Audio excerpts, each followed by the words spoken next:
Greetings, everyone, and welcome back to another episode of Plan B Success. We have a special guest today, all the way from England, Jamie Martin. Jamie is the founder of Correct Careers Coaching and is also someone who trains sales professionals and has been doing it for a very long time.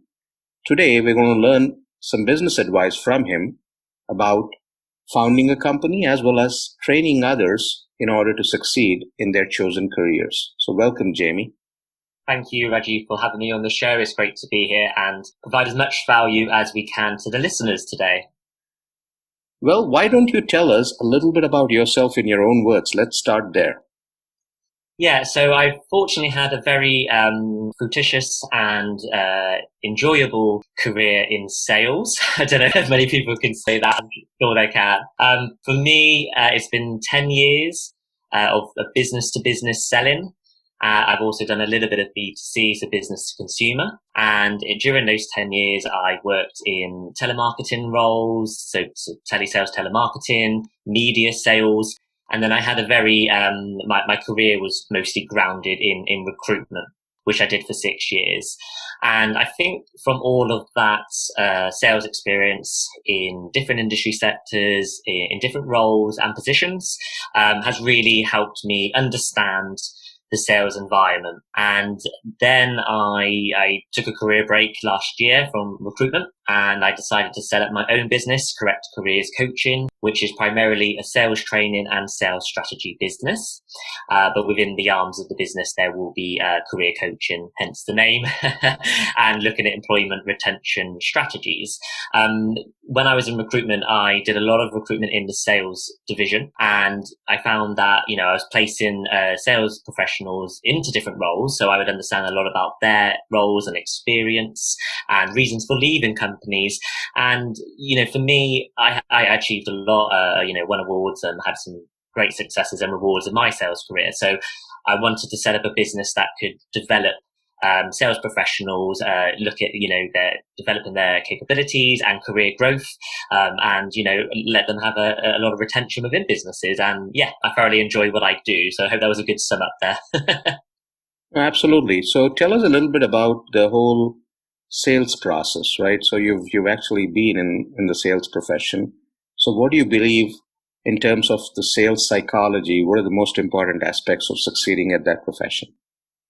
So I'm certainly going to start with the very renowned know, like, and trust, and people buy from people. So that is something that's world renowned, and it is true. You build a rapport and a bond with the decision maker during the prospecting stage, and you've really got to demonstrate your personality. So I've been preaching in my content about personalities will thrive. And what that means is that, first of all, you want to build a bond and synergy with any client or customer you're initially prospecting to, or even afterwards for client retention. Demonstrating your soft skills, and you really got to highlight that for example, you're accountable, you're trustworthy, you're good at problem solving. It's really about relationship building. And, there is a traditional sales method. You do the full sales cycle. So that would start with, first of all, identifying your customer profile, so your ICP, and you'd be looking at lead generation strategies. So various channels and avenues of generating leads. And, some businesses out there probably look at quantity, where I am really focused on quality of leads now, especially in more of a virtual world, which we have been experiencing in the digital age, which we're currently in, but also post-COVID, we are embracing a lot more social media. So the sales professionals need to be able to identify and develop capabilities to sell differently, because you won't be going cold calling and knocking on doors anymore. You really need to build relationships, and there's various channels and techniques that, to help you do that. So you would start with the lead generation stage, and then it will be about building rapport. So, opening the conversation. Why should the client listen to you effectively? What their time is precious. They probably get a lot of calls, and your competitors calling them. So what is it about you, your personality, your offering, that will make them want to stay on the call? The complete sales cycle will be looking at questioning and needs-based selling. So those are the really key aspects of a conversation with a prospect. It should be an 80-20 rule, which is something called the Pareto law. So that basically is the client should be talking 80% of the time, and you should be 20% active listening. Because if we're not listening to our clients and our prospects, how can we really identify their needs? And I think some sales professionals have a knack to talk quite a lot, but that's only because they're helpful and they want to provide the best service they can to the prospects. But if we're not really listening to the client, their emotions, the challenges they're facing, then it is kind of like being a horse with blinkers on. You kind of got one direction, but you need to really open up to what's happening in the entirety of the department or even the whole corporation and the business.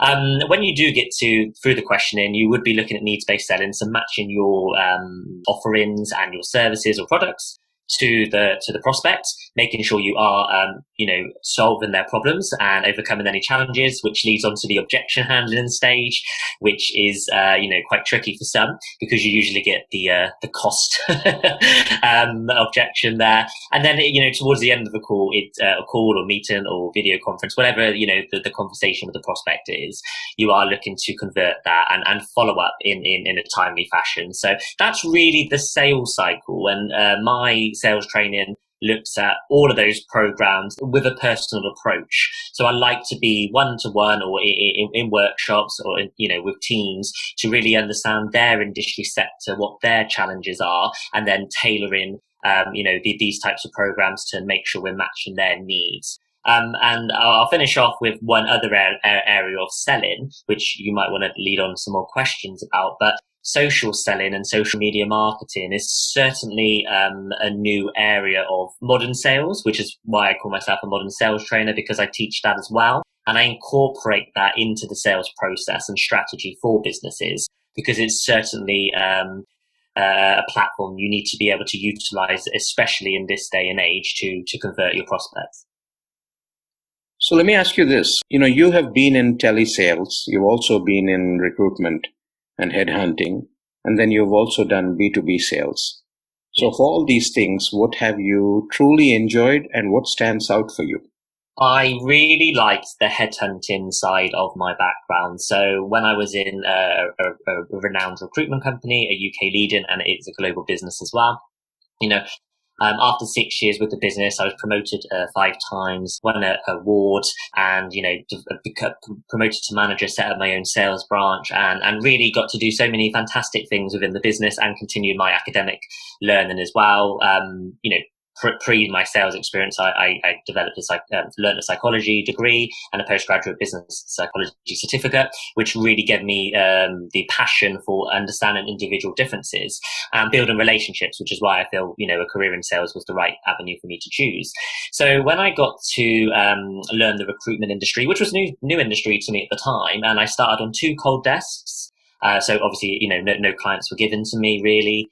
One was within finance and accountancy. So I was recruiting on the temporary and interim side in that sector. And then I moved internally to the sales division, where I was placed in permanent roles at all levels of business. So what I mostly enjoyed in that role, apart from getting to place in over 20 different industry sectors, ranging anything from business services, FMCG, technology, manufacturing, etc. But I really like to place C-level, so senior level executive decision makers. And one of my achievements was actually placing a COO and sales director for the same publishing company. So the reason why I liked headhunting, and I think this is what's helped me in my sales career, is because there is different techniques and methods you need to learn to be able to be successful in that area.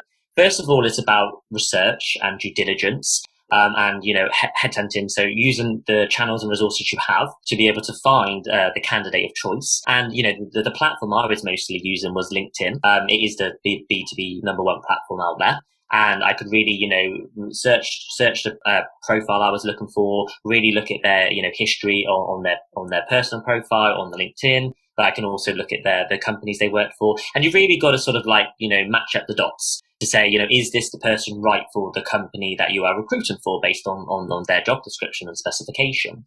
But then not only, finding that person was, a task as it is, when you have the opportunity to speak with them or you message them to arrange a call, you've only got a really short period of time for them to say, yeah, I will engage with you, or I won't, depending on their interest levels, if they are, considering, another opportunity, shall we say. So, you really had to be very precise and detailed, and your personality had to really, as I mentioned earlier, had to, be highlighted to them, so they can decide if they want to work with you or not. So that was one area of that headhunting role. The other area is actually, convincing or demonstrating the credibility to your clients that you can fill these level of positions, because these level of positions usually come with quite a costly fee, depending on the salary and the terms agreed with the company. So it was really twofold to sales capabilities you needed to develop. And again, I would look at the know, like, and trust for both parties there, the company and the candidate. You need to demonstrate, the process you will follow, providing them with, a timely time frame, what you would do, how you would do it, successes you've had before, any testimonials, and you would demonstrate to the company that you can fill their integral position. And then also when you're contacting the candidate, you need to, it even goes back to compelling conversation, compelling copy when you're sending, sort of snippets of job descriptions to the individual of interest, because they're going to be sometimes look at loads and loads of information, especially if you are approaching them like in a LinkedIn private message. So you really got to, use various different transferable skills in selling, and even in an education manner, to make sure that you can be successful in that type of role. So yeah, that's probably the reason why I enjoyed it so much, because I got to use a lot of different versatility of skill sets and also be quite creative as well. So, one of the things that we are going through right now, you can see that, the pandemic time that we're going through, and a lot of the work that's happening is online. Even selling is online. So the person-to-person meetings and all of that has reduced over the last 6 months. In fact, in some cases, or in a lot of cases, it's non-existent. So in terms of sales happening or continuing that sales process in a remote kind of an environment, what are the things that you would suggest? Yeah, so there is various different types of ways to sell digitally. And from a business perspective, you definitely want to, be looking at the channels such as your website, your lead generation, how your SEOs, how you're driving traffic to your website. Why should, having a landing page, why should they stay on there and maybe register details of you? So that would certainly be one area. There's certainly other channels out there, whether it's looking at podcasting, or videos. So, or being, in the PR world, whether it's on TV or radio, there's loads of different types of channels you can use to build brands, build visibility, to your prospects. But that's all very well and said. But some clients I work with, their lead generation is quite good. For example, they used, Facebook paid advertising, and they had a good amount of lead generation, but you've got to look at the customer or client buying journey and the touch points throughout that journey. So it's all right to get an inquiry, but what happens next? So if someone signed up to their newsletter, and they're engaging with your newsletter, have you picked up the phone and have you chatted with them? So it's really about different touch points with a customer throughout the whole buying experience, because if you aren't ticking all these boxes, then you could lose them through the buying journey, or they could look for another competitor. So there are certainly various different types of digital channels you could use. Article writing's good, and getting that in the media. Looking at whether you set up forums and communities of interest. But the main area I would give advice to, and it is part of what I train on, is social media, social selling. So there is a program I teach in a workshop called the Modern Sales Funnel, and that's looking how to utilize LinkedIn for prospecting. But it's not one of those, steps where you will add someone and then you will message them, and go for the sales pitch. It's about using a 10-step framework to firstly build relationship, rapport and engagement with the prospect, and then looking to convert them on a journey, so that the aim of this would be to have a discovery call conversation with them, or a video conference meeting. Because what you've got to find when you are using a digital channel like LinkedIn for selling is that, it is a, quite a competitive world out there, and people are, very busy. So they're going to get a lot of noise on their social media homepage, and also private messages as well. So there needs to be a reason for them to want to chat with you. And that's going to come with various different types of techniques and social media strategy, which is what I help businesses with as part of my consultant role. So during that sort of time, you really need to, first of all, demonstrate you are consistent, you are credible, and whether that comes from, writing blogs and showing you're expert in a certain topic matter, the post that you provide on your social media platform, what value is it given to the audience, and also engaging with your prospects. What are you doing with their social media? And then it's about probably amalgamation of quite a few different touch points. Social media, LinkedIn, you definitely being one of them, but also your other channels you can use, to the point really where you should be, wanting to arrange a phone call or a video meeting at present times with a prospect to get to know them and their relationship with you and their challenges, because then you can personalize your material. But one other area really is to focus on is copy selling and email selling. So what kind of terminology are you using?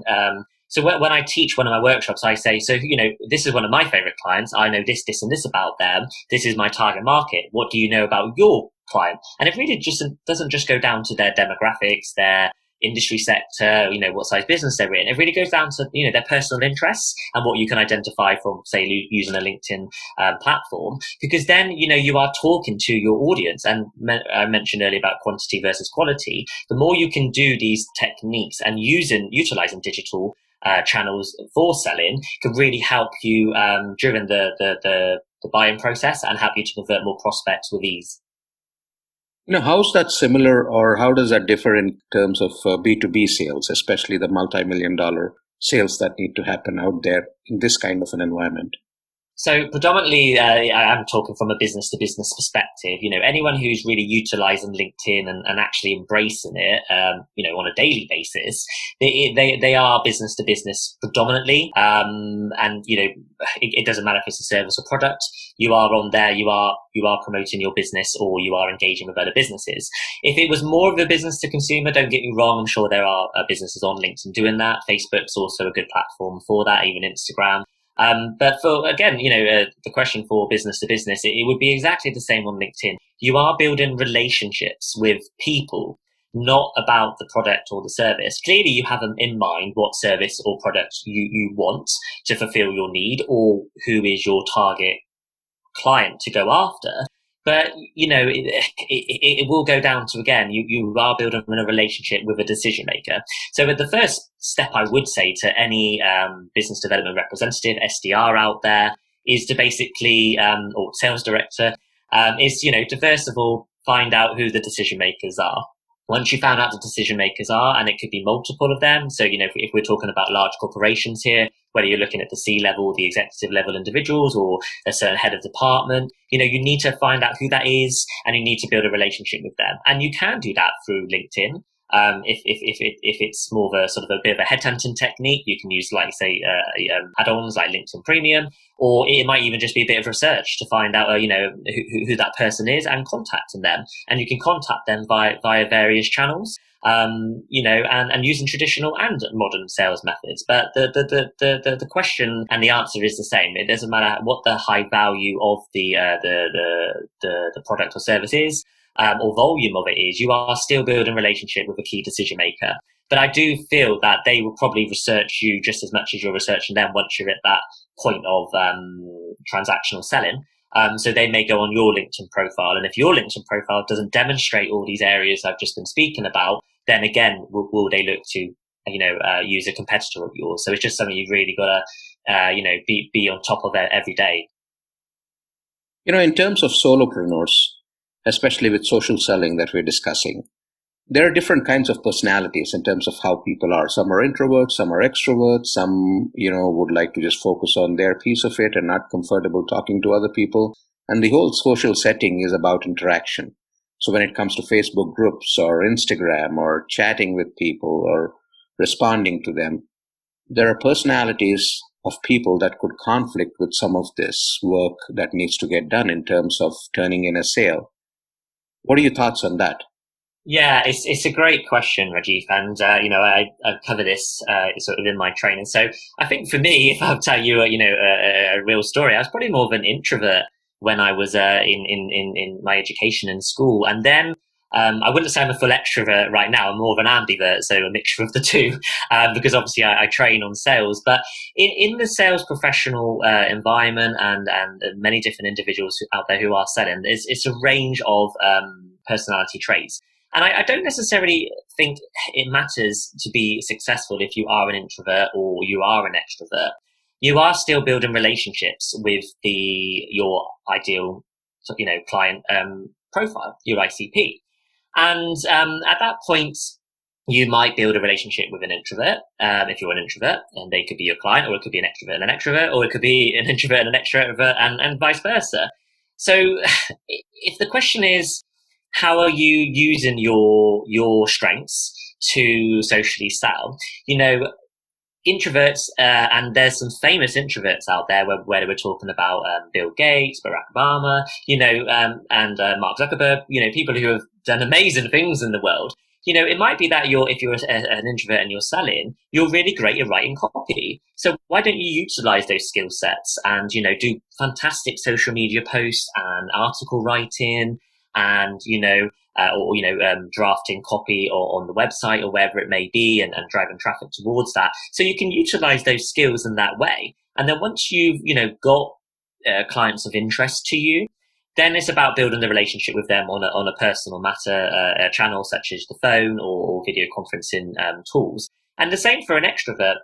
I think in the digital world, we are really relying on, writing quite a lot of compelling copy. But an extrovert might embrace themselves and be more comfortable over video. So it might be that you create a lot more video content and auditory to the auditory listeners out there, podcasts, and you demonstrate your strengths in those areas, and you may appeal to a different audience. So what we need to, find in ourselves is all about having a growth mindset and being adaptable and being agile and authentic, of course. So find out what your strengths are. What different methods and techniques you could utilize those strengths with via the various channels and applications I've just mentioned there, and then promoting that to your audience, and then engaging and building a relationship with your audience. And it really doesn't matter what personality type they may be. Again, at the end of the day, you first of all, you need to be visible and making your business services aware to everybody else, because they may really have a need for it. You are doing a service by letting them know about your business, and then if they want to engage with you, you're just nurturing and developing the relationships to make sure you put the customer and the client first. So in terms of social selling, on top of that, the new normal that we are in, any particular advice that you would like to offer the listeners as to what can they do different in order to maximize their returns? Yeah, it's a great question. First of all, it will be about, the ROI, where are you investing your time and money in, and, to receive the returns, the revenue you are looking for. The advice I really would give right now is to embrace, if we're talking business to business, a platform such as LinkedIn, and put it into your daily KPIs, your strategy.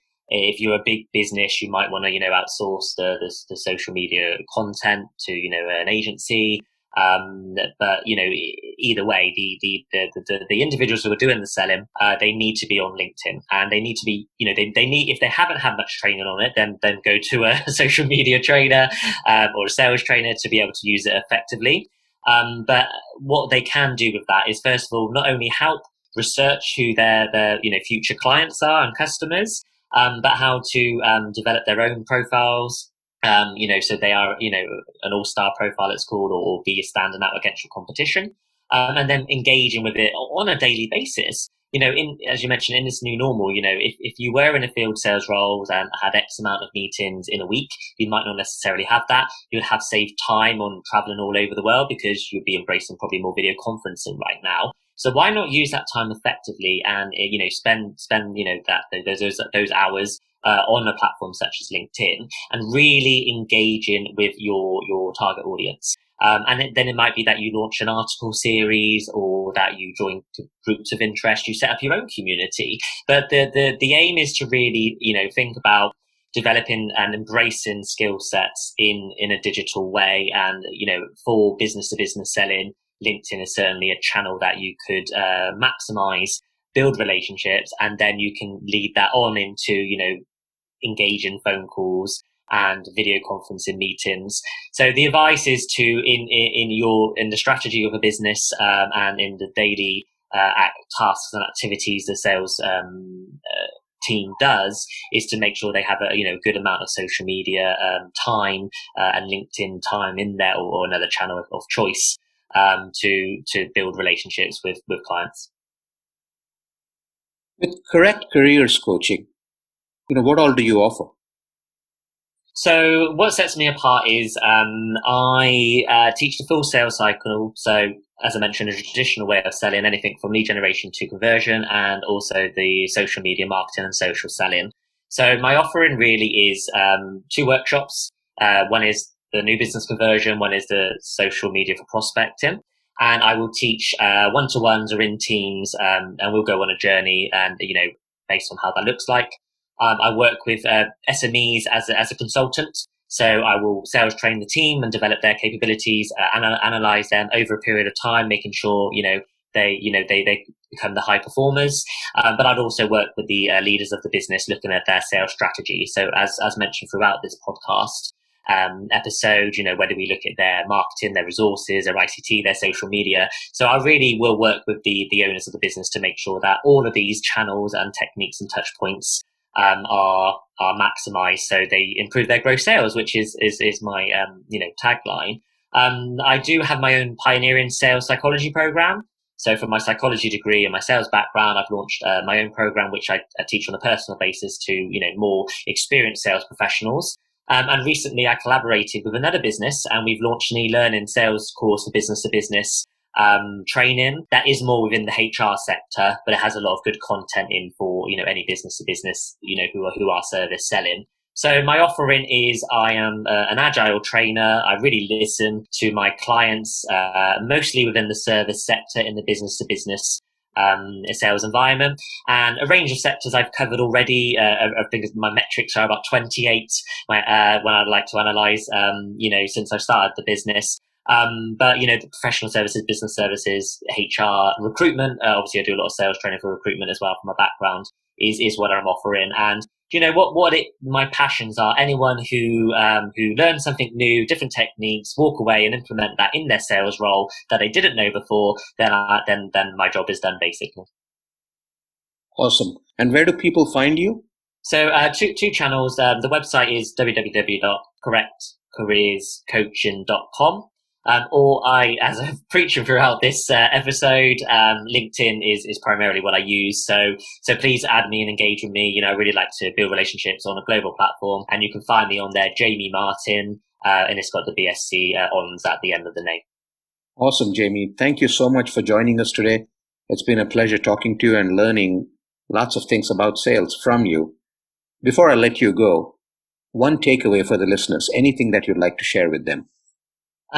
So definitely listen to podcasts like this episode and Plan B Success, because I think at the end of the day we are all in a different world now, and we are all learning from others. So find the people who are being successful and follow them and work with them. We're all developing our capabilities. And it will be, who's going to synergize with you, whether that's me or it's someone else. Find the person that you want to learn from and reach out to them and build relationships.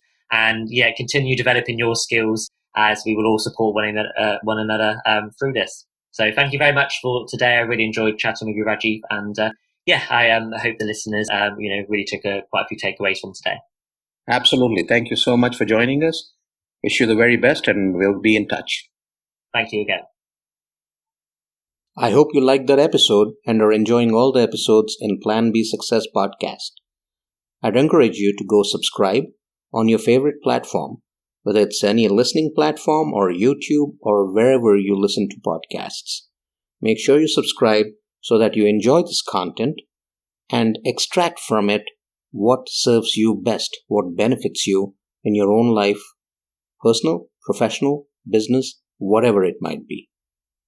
PlanB.live is the website where you can go in order to find any episode that you would like to listen to. 3 times a week, we release episodes, the first being an inspiring interview with someone who's done it, been there, done that, and can inspire you to go after what you want to achieve. Every Monday, that's the episode that gets released. And then, on Wednesdays and Fridays, we pick a topic and we talk about it in order to benefit you in your personal and professional life. At the same time, if you're someone who's interested in learning more about these concepts, if you're someone who's interested in podcasting as well, go check out planbsuccessschool.thinkific.com. That's where all the online courses are. You can learn and benefit from them there as well. There's a bunch of free courses. There's a bunch of paid courses. Start with the free ones. Get to learn what you aspire to learn. And if you want to delve deeper, then you can sign up for the other ones. Thank you very much.